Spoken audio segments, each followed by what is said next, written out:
ఒకటా రెండా ఏకంగా 25 రకాల పైనే ఉన్నాయండి బాబు.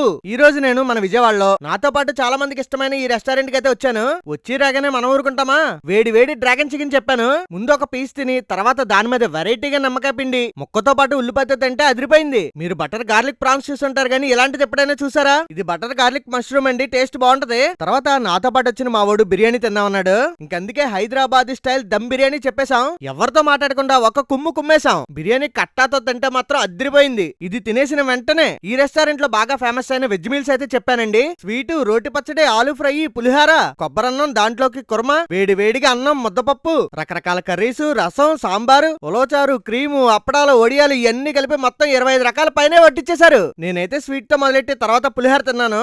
నాకు మాత్రం కొబ్బరన్నం, కుర్మా మాత్రం బాగా నచ్చేసింది. తర్వాత రోటి పచ్చడితో ఒక పట్టు పట్టేసి నా ఆల్ టైమ్ ఫేవరెట్ ముద్దపప్పులో నెయ్యేసుకొని తింటే ఉందండి నా సామిరంగా. పక్కన ఆవకాయ కూడా ఉందండి, కానీ నాకెందుకు ఎలాగే తినాలనిపించింది. తర్వాత మళ్ళీ రెండో రౌండ్ లైట్ గా అన్నం పెట్టించుకొని రసం, సాంబారు, మజ్జిగ చారు ఉన్నాయి. నేనైతే రసం వేసుకొని ఇరక్కుమ్మేశా. దీంట్లో కాంబినేషన్ గా దొండగా ఏపిడేసుకొని తిన్నానండి. మరి మామూలుగా లేదు, బేబచ్చమే. ఇదంతా ఒక ఎత్తు అయితే లాస్ట్ లో పెరుగు తమ్మంటే ఏం చేశారంటే పెద్ద కొండ తీసుకొచ్చి నా ముందు పెట్టేశారు. నాకెంత బాగా నచ్చిందంటే ఈ పెరుగు ఎక్సలెంట్ ఉందన్నమాట. ఈ రెస్టారెంట్ పేరేంటంటే విందు భోజనం. మన Vijayawada Guru Nanak colony main road మీదే ఉంటుంది. చూడండి. మీరు లైక్, సబ్స్క్రైబ్ మర్చిపోకండి.